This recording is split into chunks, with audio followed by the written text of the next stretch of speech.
Zero Malabar സഭയിൽ പരിശുദ്ധ കുർബാനയ്ക്ക് നേരെയുണ്ടായ അവഹേളനത്തിന് പരിഹാരമായി ദിവ്യകാരുണ്യ ആരാധന നടത്തണമെന്ന് major archbishop Mar Raphael തട്ടിൽ.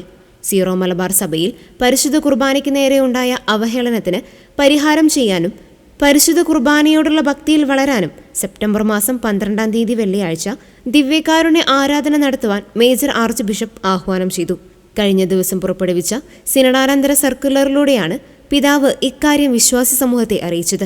ക്രൈസ്തവ ജീവിതത്തിന്റെ ഉറവിടവും മകുടവുമാണ് പരിശുദ്ധ കുർബാന.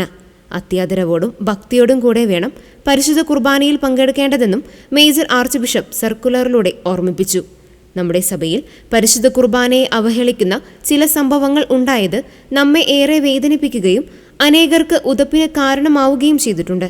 ഇതിന് മാനുഷിക പരിഹാരങ്ങൾ അപര്യാപ്തമാണെങ്കിലും പരിശുദ്ധ കുർബാനയോടുള്ള ഭക്തിയിൽ വളരാനും പരിശുദ്ധ കുർബാനയ്ക്ക് നേരെ ഉണ്ടായ അവഹേളനത്തിന് പരിഹാരം ചെയ്യാനുമായി സീറോ മലബാർ സഭ മുഴുവനിലും 1 മണിക്കൂർ വിശുദ്ധ കുർബാനയുടെ ആരാധന നടത്താൻ എല്ലാവരെയും ആഹ്വാനം ചെയ്യുകയാണെന്ന് major archbishop Mar Raphael Thattil പ്രസ്താവിച്ചു.